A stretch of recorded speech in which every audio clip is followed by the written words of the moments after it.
Amara Johnson had always dreamed of helping people even when she was a little girl. She used to wrap her dolls in small pieces of cloth and pretend she was a nurse taking care of her patients.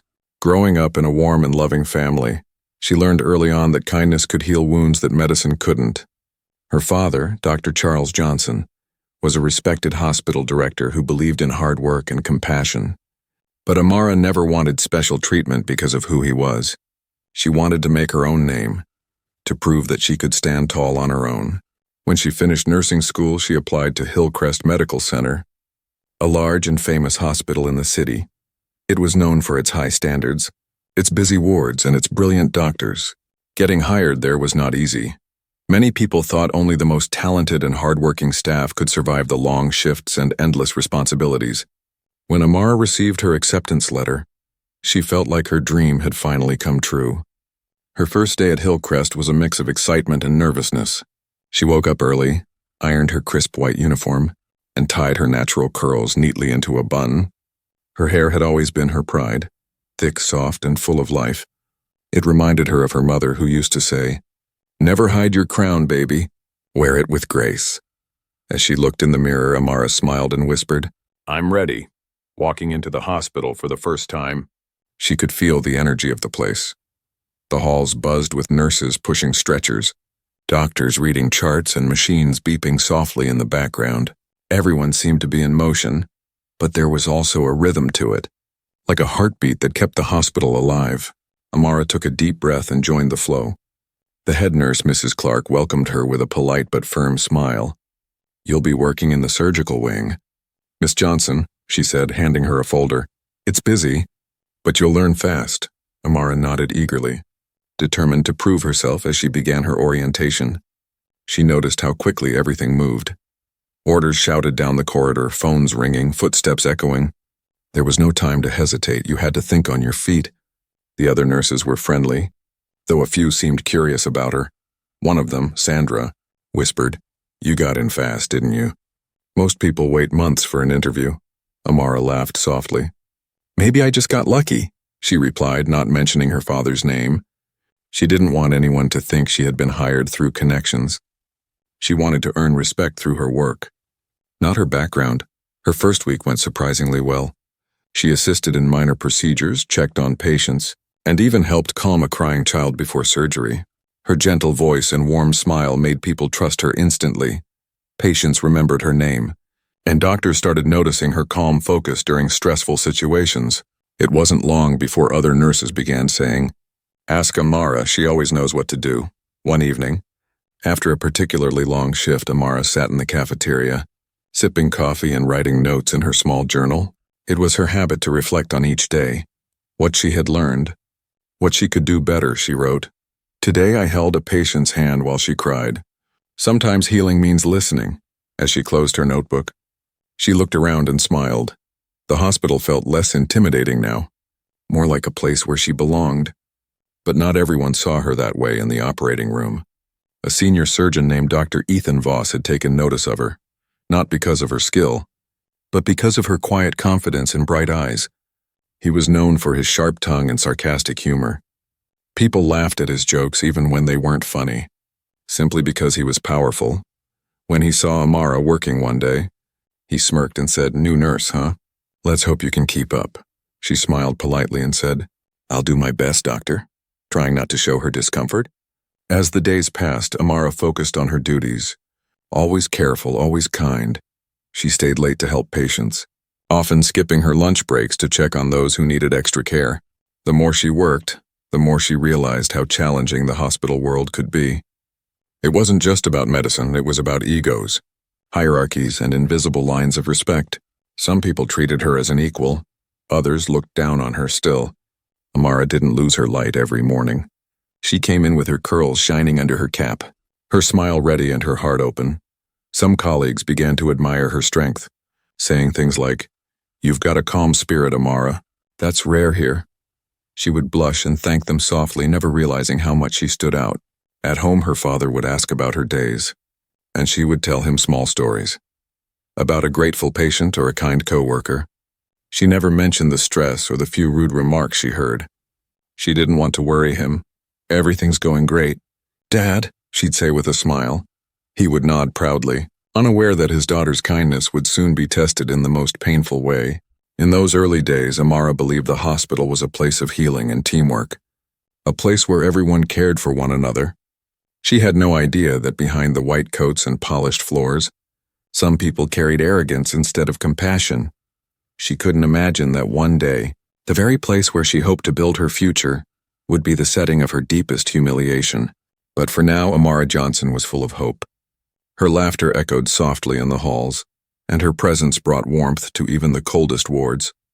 She had no idea that her life at Hillcrest was about to change forever, and that a cruel joke would reveal not just the darkness in one man's heart, but the strength hidden in her own. Dr. Ethan Voss was the kind of man people noticed the moment he entered a room. He carried himself with the confidence of someone who had spent years at the top of his field. His white coat perfectly pressed, his stethoscope slung around his neck like a badge of superiority. To the outside world, he was the hospital's golden surgeon, sharp, skilled and unshakable under pressure. Patients trusted him, colleagues respected him, and the board admired his results. But those who worked closely with him knew that beneath his professional charm was a sharp arrogance that cut deeper than a scalpel. Ethan believed he was untouchable. He came from an old medical family, his father a retired cardiologist, his mother a dean at a prestigious university from childhood. He had been taught that intelligence and status placed him above ordinary people. It wasn't that he hated others, but rather that he saw them as background characters in his story. His mind was brilliant, but his empathy was missing among the nurses. Ethan had a reputation that everyone whispered about but no one dared to confront. He made jokes that weren't funny, laughed at mistakes instead of helping, and often called junior staff rookies or slow learners. The administration overlooked his behavior because he was good at what he did, saving lives. His surgical success rate was near perfect, and that number protected him more than any rulebook could. When Amara Johnson joined the surgical wing, Ethan noticed her immediately. Her calmness irritated him. She didn't scramble under pressure the way new nurses usually did. She was polite but not eager to impress, professional but distant enough to make him curious. There was something about her quiet confidence that unsettled him. One afternoon during a post-surgery cleanup, Ethan made his first remark. "You've got brave hair for the operating room," he said, smirking as he pulled off his gloves. "You sure it doesn't shed into open wounds?" A few nurses nearby laughed awkwardly, unsure whether to join in or stay silent. Amara gave a small, polite smile. "No, doctor. My hair is tied securely, it's not a problem," she replied calmly. Her calm tone threw him off. Most people tried to laugh along with him, but not her. She didn't feed his ego. She simply carried on, organizing instruments, double-checking labels, moving efficiently. Ethan raised an eyebrow. Maybe she was shy. Or maybe she was one of those self-righteous types. Either way, he thought. She needed to be broken in. Over the next few weeks, his comments became a pattern. Sometimes it was about her voice. "You sound too gentle. This isn't a daycare." Sometimes it was about her hair. "How long does it take to wash all that?" Or about her presence. "You walk too quietly. You'll scare the patients." They were all meant to sound like jokes, but the sting behind them was real. Amara tried to brush it off. She knew standing up to a senior doctor could end badly. Especially someone like Dr. Voss. She'd seen how his arrogance intimidated others, how even the head nurse avoided correcting him. So she kept her head down, focusing on her work, hoping he'd eventually grow bored. But Ethan wasn't bored, he was entertained. There was something about Amara's silence that made him want to push further. In his mind, teasing her was harmless, just a bit of fun to lighten the stress of the job. What he didn't realize was that each word he threw at her built an invisible wall between him and his team. The nurses no longer saw him as a genius, they saw him as a bully with a degree. At lunch breaks, the staff would whisper quietly. "He's targeting her now," someone would say. "She's too nice to fight back," another replied. Sandra, who had become close to Amara, once asked softly, "Why don't you report him?" Amara sighed. "Because no one will believe me, they'll just say it's a joke." Her eyes, though tired, still held strength. "I just need to prove myself. Then he'll stop." Meanwhile, Ethan's arrogance grew. He loved being the center of attention. Whether through his jokes or his surgical victories, When the hospital director praised the nursing department for improved teamwork, Ethan laughed and said, "Probably because they have better company now," glancing at Amara. Everyone knew what he meant, but no one spoke. What Ethan didn't know, what none of them knew, was who Amara really was. She wasn't just another new nurse struggling to fit in. She was the daughter of Dr. Charles Johnson, the very man who had given Ethan his first promotion years ago. Her father had intentionally kept her identity private, wanting her to learn the realities of hospital life without favoritism. It was a secret that would soon shake Ethan's entire world. As days passed, Ethan's behavior became bolder. He'd make remarks in front of others, trying to get laughs. One morning, when Amara was restocking supplies, he approached her with a smirk. "You know, Johnson, you'd be perfect for an ad campaign. Before and after the night shift," he joked. Implying she looked tired, she turned slowly. Meeting his eyes. "Doctor, with all due respect, I came here to work, not to entertain." Her voice was calm but firm. For a brief moment, he felt a flash of embarrassment and then, just as quickly, anger. That single moment planted the seed of what would come next. To him, she had embarrassed him in front of the team. To her, she had simply defended her dignity. But to Ethan, it was a challenge. He didn't handle challenges well from that day. His jokes became sharper, crueler, designed to test her patience. Some nurses tried to intervene. Others avoided the situation altogether. It was an unspoken rule at Hillcrest. You didn't cross Dr. Voss. Even the administrators preferred to look away as long as the surgeries were successful. Yet beneath the noise and laughter, something was shifting. People were beginning to see the cracks in Ethan's charm. They noticed how Amara stayed graceful no matter what he said, how she never raised her voice or retaliated. Her quiet dignity contrasted his loud arrogance, and it made his cruelty look uglier each day. In the eyes of the staff, she was becoming a silent symbol of strength. In Ethan's eyes, she was becoming a problem. He didn't know it yet, but the game he thought he was winning was about to destroy everything he had built. All because he underestimated the woman standing quietly beside him. The woman with the curls, the calm eyes, and a last name that would soon end his career. The tension between Dr. Ethan Voss and Nurse Amara Johnson began like a faint hum in the background, barely noticeable at first, but slowly growing louder with every passing day. Hillcrest Medical Center was always alive with movement. The squeak of polished shoes, the rhythmic beeping of monitors, the smell of sanitizer that never seemed to fade. Yet beneath all that order and precision, emotions ran quietly. Pride, fear, exhaustion, and sometimes cruelty disguised as humor. Amara had settled into her routine. She arrived early every morning, checking supplies, reviewing patient charts, and greeting her team with a gentle smile. Her calm energy made her a favorite among patients, especially the elderly ones who found comfort in her soft voice and steady hands. But behind that calm, she was growing weary. Every shift seemed to come with a new jab or a new joke from Dr. Voss.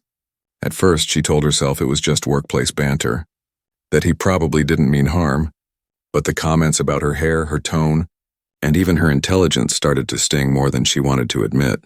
"You know, Johnson," he would say during rounds, "if you spent less time fixing your hair and more time learning, maybe you'd get promoted faster." The nurses nearby would exchange glances. No one dared to laugh anymore, but no one spoke up either. The silence that followed those moments was heavier than words. Amara's hair had become an easy target. Her natural curls, which she loved and had always worn proudly, became the symbol of his mockery. One afternoon, as she leaned over a patient's chart, Ethan walked by and muttered loud enough for others to hear, "Hope you don't lose a pen in there." The remark drew a few nervous chuckles, but Amara froze for a second. Her heart pounding, she wanted to respond, but professionalism held her back. Instead, she smiled tightly and said, "Everything is accounted for, doctor." That night, Amara sat in her small apartment staring at her reflection. Her curls, now tied back tightly, seemed dimmer. She thought about her father, about how proud he was of her. He had always said, "The world won't always be kind, but you must always be graceful." She whispered those words to herself, trying to believe them, but grace felt like a heavy burden when you were being humiliated in silence. In the hospital, the atmosphere around them shifted. The nurses who once adored Dr. Voss now avoided him. The younger staff whispered when he passed by. One even said quietly, "He's going too far with her." But Ethan was oblivious. His ego fed on attention, good or bad. To him, teasing Amara was harmless fun, just a way to lighten the stress of endless surgeries. The truth was, Ethan was irritated by her resilience. He had dealt with dozens of nurses before. Some laughed at his jokes, some cried and requested transfers. But Amara did neither. She simply carried on. Unbothered on the outside, professional as ever. That calmness challenged him. It made him feel small in ways he couldn't explain. So he pushed harder, hoping to get a reaction. One Friday evening, after a grueling 12-hour shift, the surgical team gathered in the staff lounge for coffee. The air was thick with fatigue. Ethan leaned back in his chair, watching Amara as she cleaned up a spill on the counter. "You know," he said, his tone playful but sharp, "I bet you'd look great bald, Johnson. It'd be easier for the rest of us, too. No hairnets required." The room went quiet. A few forced laughs escaped, but even those faded quickly. Amara turned slowly, meeting his gaze. "Doctor, that's not appropriate," she said firmly. Her voice was steady, though her hands trembled slightly. Ethan smirked. "Relax, it's a joke," he said, shrugging. "Can't you take one?" She looked at him for a moment, then replied softly, "Some jokes hurt more than they amuse," and walked out of the room. For the first time, Ethan felt something he wasn't used to. Discomfort. He brushed it off, convincing himself she was being too sensitive. But in the days that followed, the staff's behavior toward him changed subtly. Conversations paused when he entered the room. Eyes avoided his, he didn't realize it yet. But respect was slipping away from him piece by piece. Amara, on the other hand, felt the weight of humiliation sinking in. She tried to focus on her patients, but the laughter from that night echoed in her head. Every time she passed the lounge, her chest tightened still. She carried on, her posture straight, her tone calm. She refused to give Ethan the satisfaction of seeing her break. Her closest friend, Sandra, finally confronted her one afternoon. "You can't keep letting him do this, Amara," she said quietly in the break room. "He's not joking, he's bullying you," Amara sighed, her voice barely above a whisper. "I know, but what can I do? He's a senior surgeon. No one will believe me. They'll say I'm overreacting." Sandra shook her head. "He's crossing a line, and one day he's going to regret it." Meanwhile, Ethan continued with his usual confidence, unaware that the seeds of his downfall were already taking root. He didn't know that the same woman he mocked daily was not just any nurse, but the daughter of the man who signed his paycheck, the man who once defended him against complaints, the man who trusted him. The tension in the hospital reached a quiet breaking point. Nurses whispered. Administrators noticed the growing discomfort in the team. But everyone hesitated to act after all. Dr. Voss was valuable, irreplaceable. They thought, but beneath that illusion of control, cracks were forming. Amara began writing everything down. Dates, remarks, witnesses, not because she planned revenge, but because she needed to make sense of it all.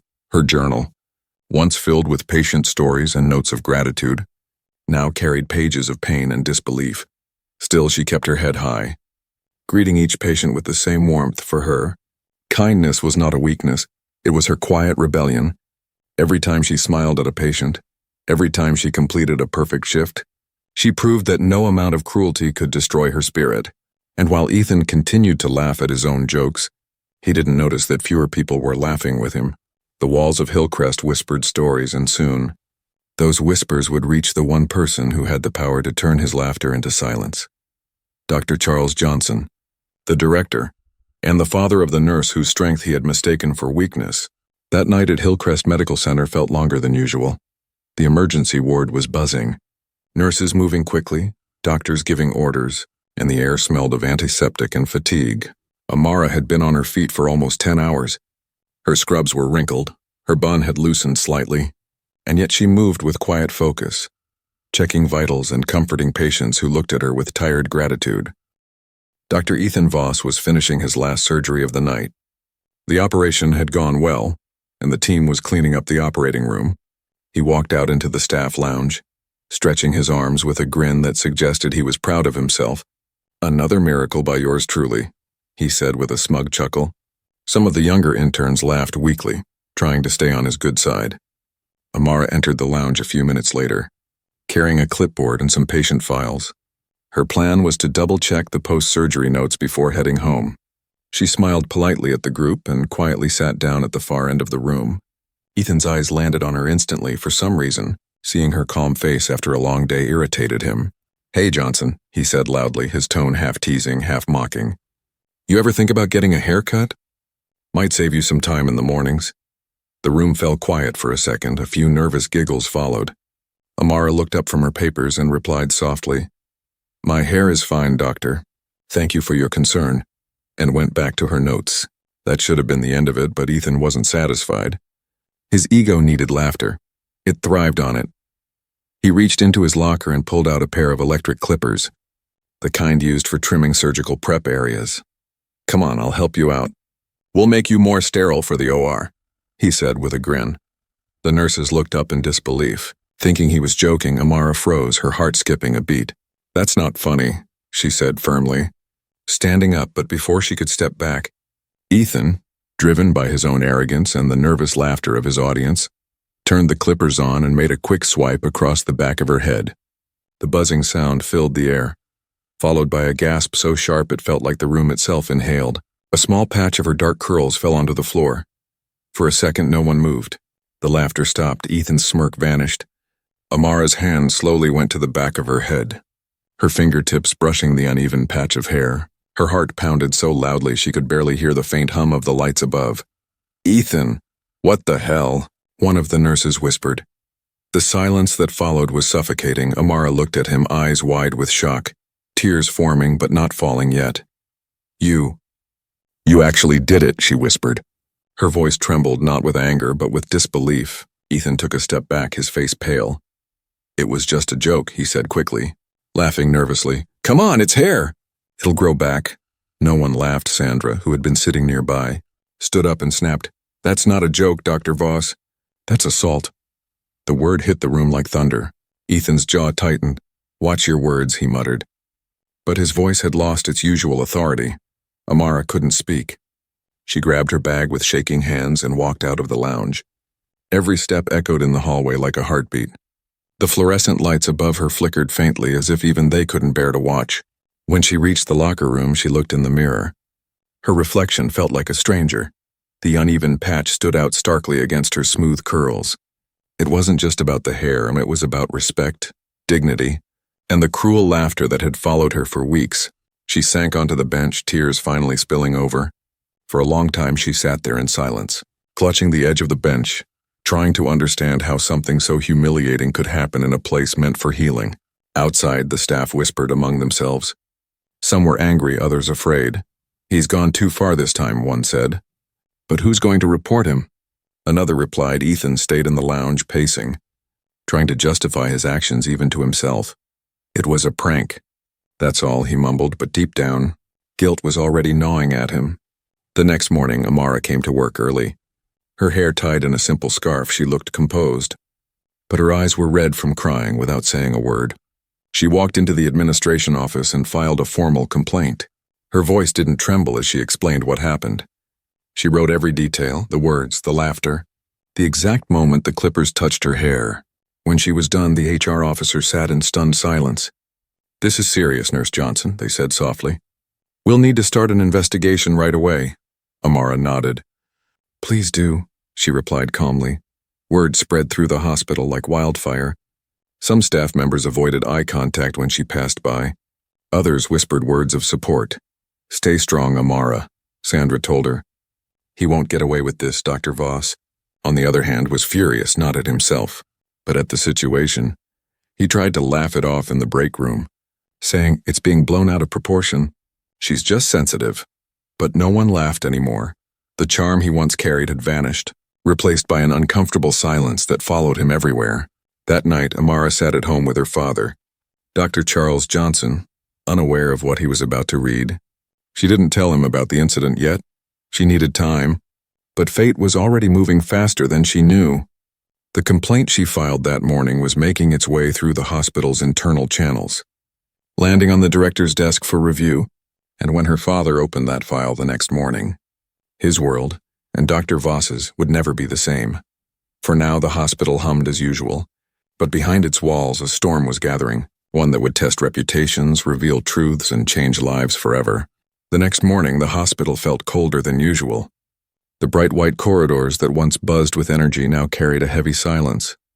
Nurses whispered in corners, avoiding eye contact, and even the sound of rolling gurneys seemed softer, as if the building itself was holding its breath. Amara walked in quietly, her head wrapped in a soft scarf that hid the uneven patch of her hair. Every step she took echoed with determination. But inside, her heart felt bruised. She hadn't slept much that night. The image of Ethan standing there, clippers in hand, replayed in her mind again and again. Each time she wished she'd shouted, or slapped him, or done something, anything. But she hadn't. She'd been too shocked, too humiliated, too frozen in disbelief. Now all she had left was the resolve to make sure it wouldn't happen to anyone else. The HR office was quiet when she arrived. The woman behind the desk looked up and gave a small, sympathetic smile. "Nurse Johnson, please come in." Amara sat down, her hands clasped tightly in her lap. "I'd like to follow up on my complaint," she said softly but firmly. The officer nodded. "Yes, we've received it, and it's already being reviewed by the hospital administration. We take this matter very seriously." Outside that small office, the hospital's usual rhythm had shifted. Word about what happened had spread faster than gossip ever should. Some people said Ethan had gone too far, others shrugged it off. It was a stupid joke, one intern whispered. He didn't mean it. But the nurses who had seen it, the ones who heard the clippers, saw the hair fall. They couldn't unsee it. Ethan tried to act like nothing had happened. He showed up that morning wearing his usual smirk, strolling into the staff lounge with coffee in hand. "Morning, everyone," he said cheerfully. But the room stayed silent. No one returned his greeting. No one laughed. He noticed the shift immediately. The nurses avoided his eyes, and even the interns who once admired him looked uneasy. During his rounds, Ethan could feel the tension in the air. The whispers stopped when he entered rooms, and the conversations resumed only after he left. He tried to joke his way through it, but the laughter never came. His confidence began to crack. He had built his identity on control, the control of a surgeon, of authority, of charm. But now that control was slipping through his fingers. Meanwhile, Amara was trying to keep herself together. She worked her shifts as usual, calm and composed, but every time someone's gaze lingered too long, she felt exposed. She could feel the pity, the curiosity, and even a hint of judgment from some, but she refused to hide. "If I show fear, he wins," she whispered to herself each morning as she tied her scarf. Sandra stayed close to her, offering small smiles and quiet words of encouragement. "You did the right thing, Amara," she said one afternoon. "You could have stayed silent like so many do." "But you didn't," Amara smiled faintly. "It doesn't feel like courage," she replied. "It feels like trying to breathe underwater." The HR investigation moved quickly. The witnesses were interviewed one by one. Most of them confirmed what had happened, though a few hesitated, afraid of angering Dr. Voss. But the truth was already clear. The security cameras in the staff lounge had captured everything. The moment. The laughter, the silence that followed it was undeniable. When the administration called Ethan in for questioning, he still tried to charm his way out. "It was a misunderstanding," he said. "I was trying to lighten the mood. I didn't realize she'd take it so seriously." The investigator raised an eyebrow. "You used medical equipment to shave an employee's hair without consent. Dr. Voss, that's not a misunderstanding. That's misconduct." Ethan's smirk faltered. He leaned back in his chair, arms crossed. "You're blowing this out of proportion," he muttered. "I've been here for 10 years. I've saved hundreds of lives. You're going to ruin my career over a joke?" The investigator didn't respond, just took notes quietly. His words, once powerful, now hung in the air like smoke, thin, fading, meaningless by the end of the day. Everyone knew an inquiry had begun. Rumors swirled about suspension, legal action, or even termination. Ethan paced his office, frustration boiling under his skin. He couldn't believe this was happening. "Over hair," he muttered bitterly. "This is ridiculous." But deep down, he knew it wasn't about hair anymore. It was about respect, something he had taken from someone who deserved it more than he ever would. Amara, on the other hand, was tired. Her father still didn't know. She hadn't found the courage to tell him yet. She wanted to handle it herself, to show that she wasn't just his daughter but her own person, capable of standing up for herself. But she didn't realize the storm her silence was allowing to build behind the scenes. That evening, she sat in the hospital garden after her shift. The air was cool, the sky painted with soft oranges and purples. She closed her eyes and let the breeze brush against her face. For the first time in days, she allowed herself to cry freely.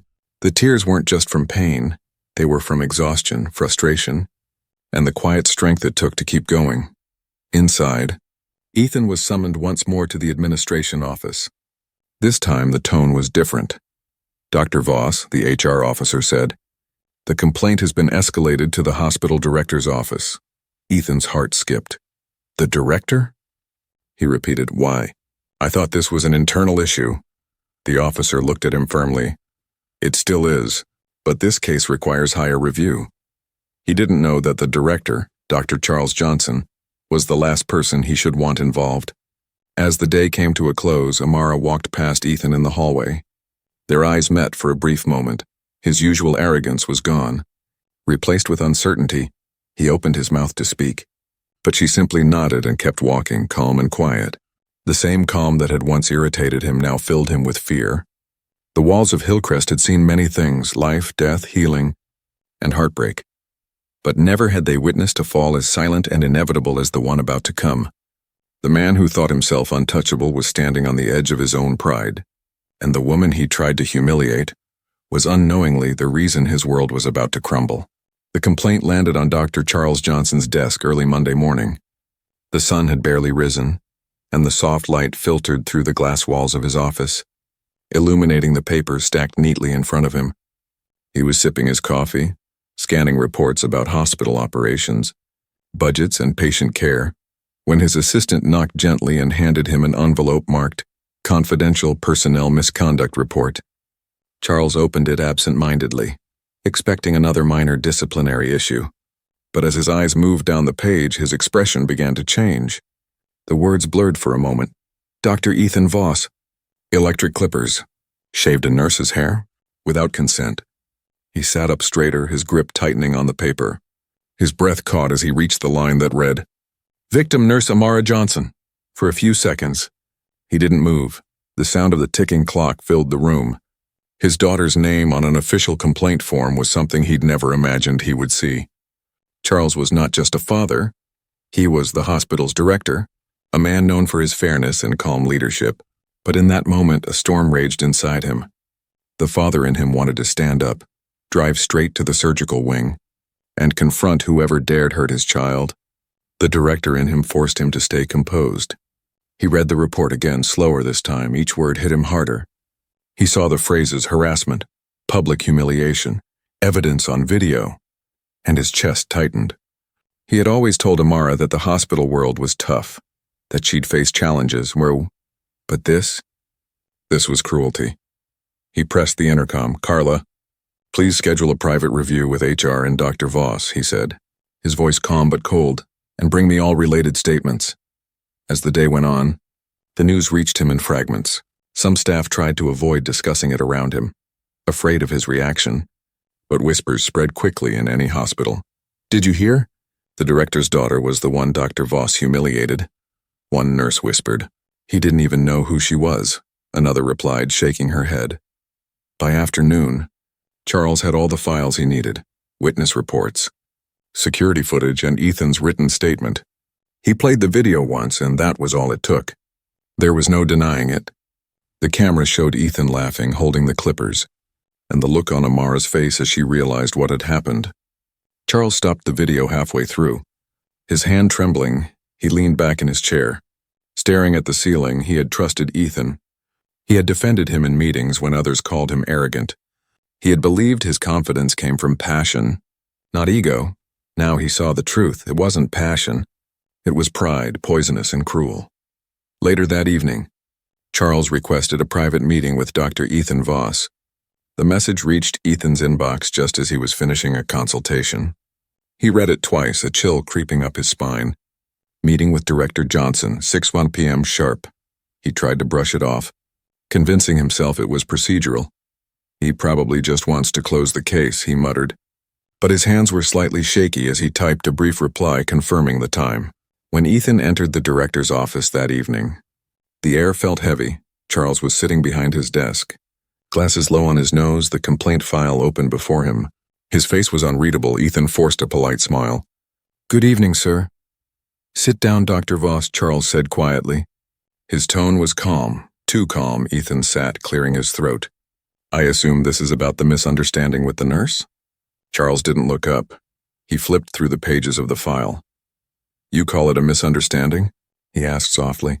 "Because from what I've seen, it looks like humiliation." Ethan shifted uncomfortably. It was a joke, poor taste maybe, but harmless. Charles finally looked up, his eyes sharp.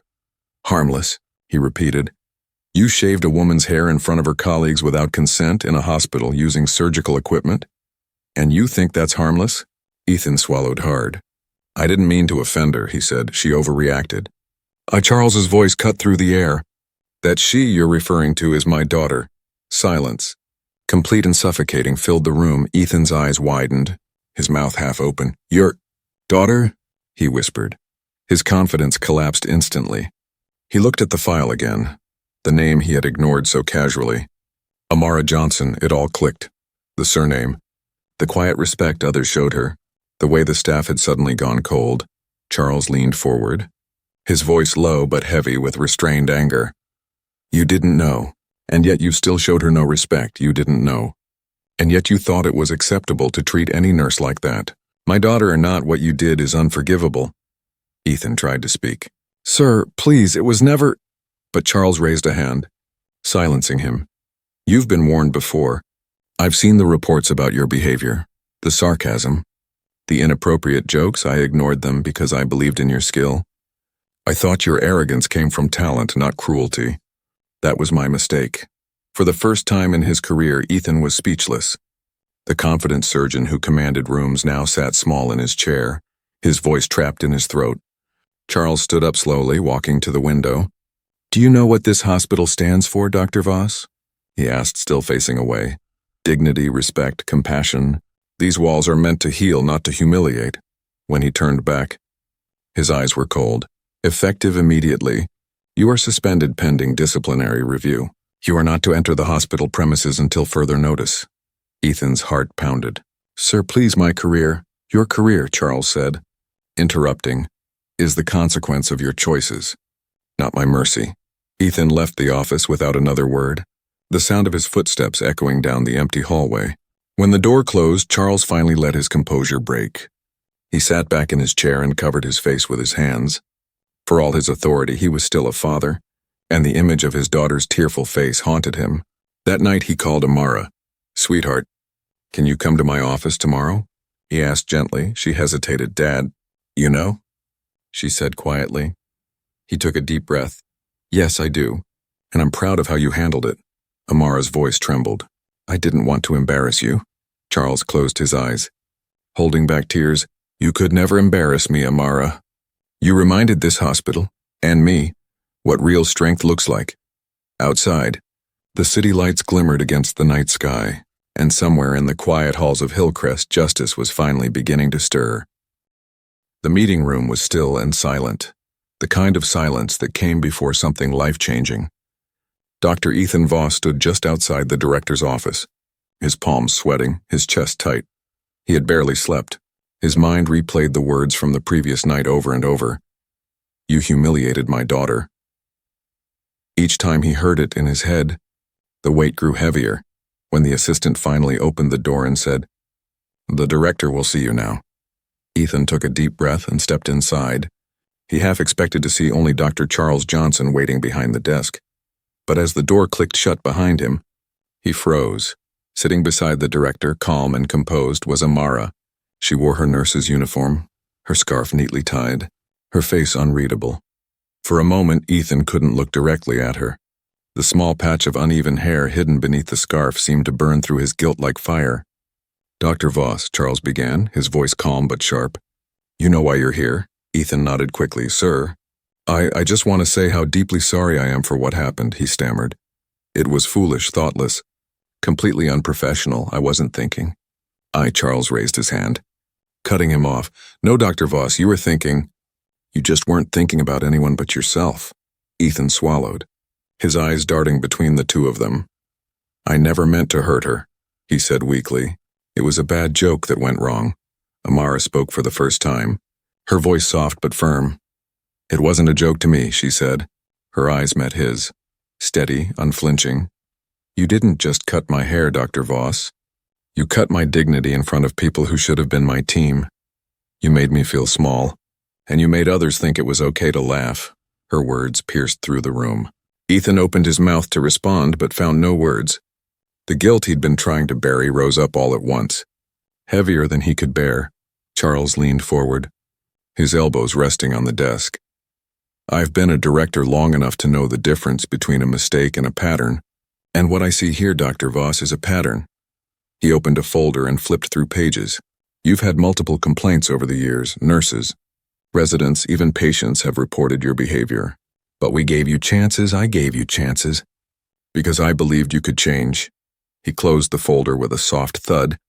Clearly I was wrong. Ethan felt the air leave his lungs. He had known about those old reports. Of course, but they had always been swept aside. He had believed his skill would always protect him. But now that shield was gone. Charles stood, his tone final, effective immediately. Your medical license will be suspended pending review by the State Medical Board. You're also terminated from Hillcrest Medical Center. Your locker has been cleared, and your security access has been revoked. Ethan blinked, as if trying to wake up from a nightmare. Sir, please, my entire career. My reputation, Charles's eyes hardened. Your reputation ended the moment you chose arrogance over decency. You may be a skilled surgeon, but no skill excuses cruelty. For a moment, Ethan just stood there silent, the reality of his downfall setting in. The man who once walked the hospital halls with untouchable pride was now nothing more than a broken shadow of himself. His arrogance, once mistaken for confidence, had finally destroyed him. He turned toward Amara, his voice trembling. I really am sorry, he whispered. I didn't know who you were. Amara looked at him quietly, her gaze steady. You shouldn't have needed to know who I was to treat me with respect. That sentence hung in the air like a verdict. Ethan lowered his head, unable to respond.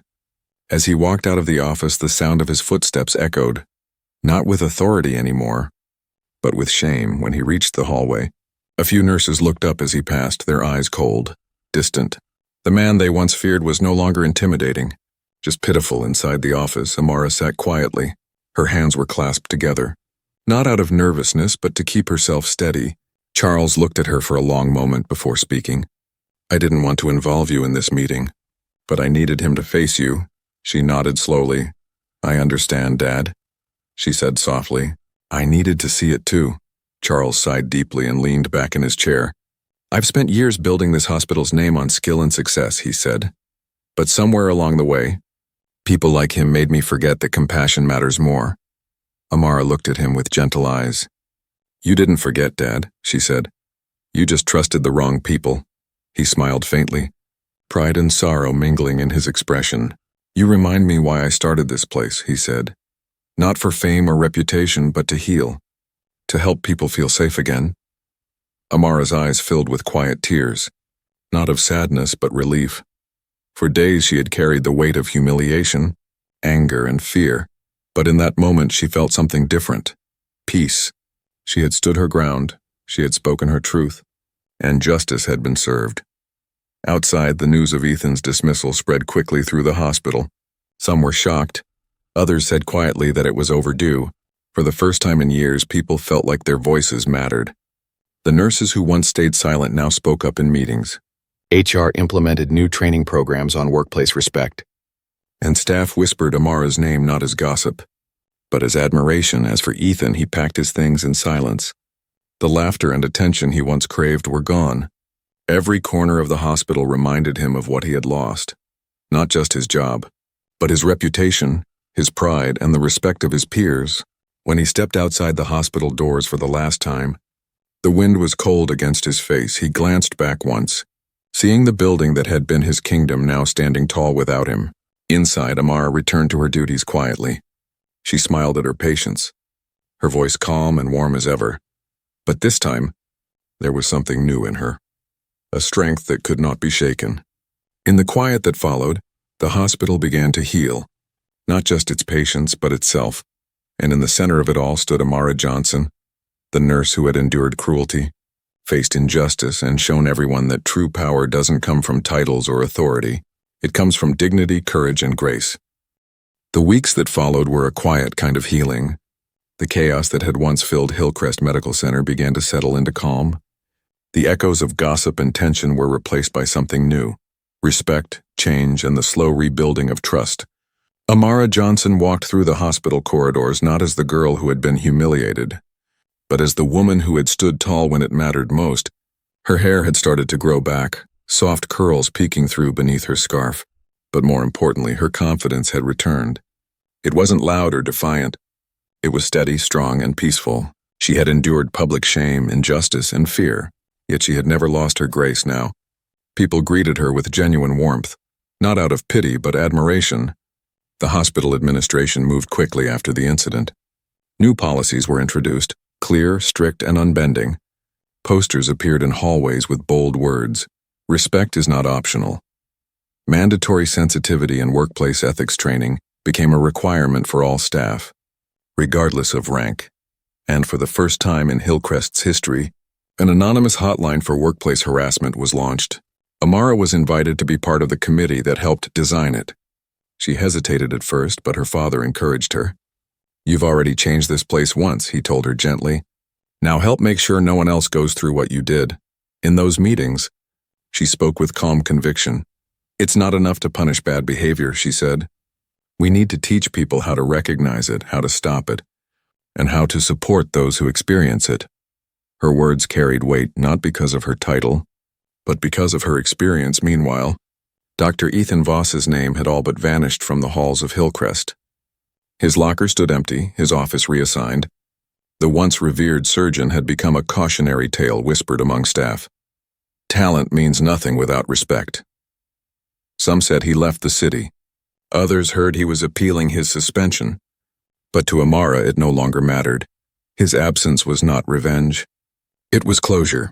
One afternoon, months after the ordeal, Amara stood by a patient's bedside, helping a little boy recover from an appendectomy. He was nervous, afraid of the stitches, so she told him softly, "You're brave. You're stronger than you think." The boy smiled through his fear, and in that small, gentle moment, Amara remembered why she had chosen this path in the first place: to heal, not to fight.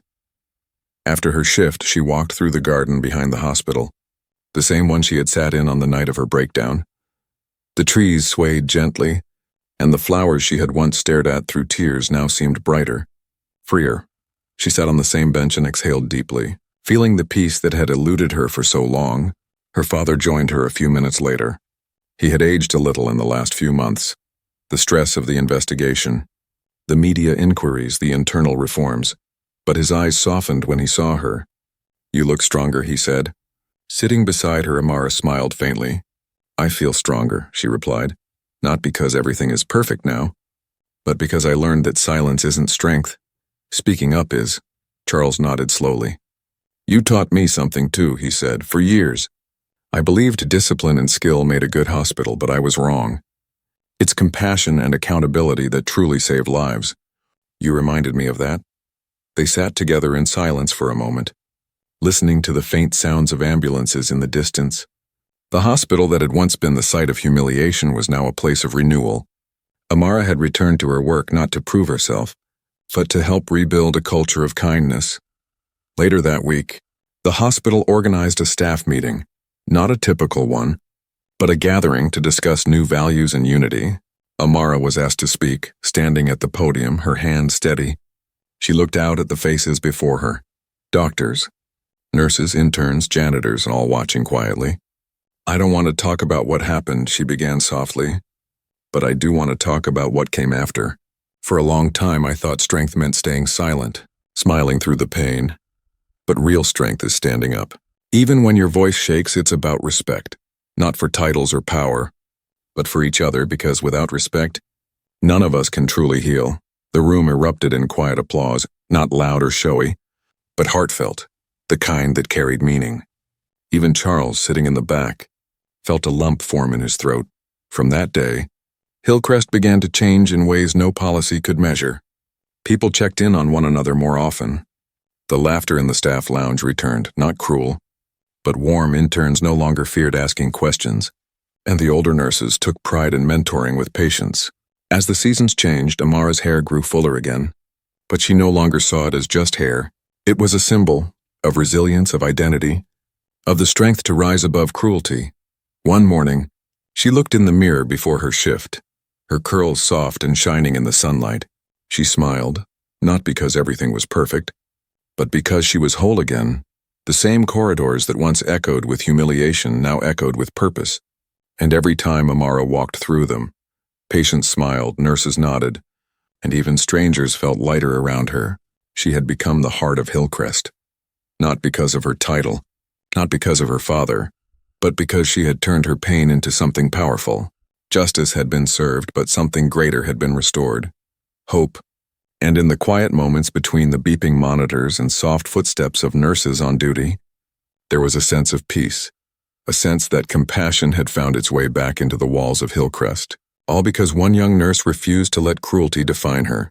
Amara Johnson's story would be told in whispers for years to come, not as a scandal, but as a lesson, a reminder that dignity cannot be shaved away, that kindness can be louder than arrogance, and that sometimes, even in the coldest halls of medicine, humanity wins.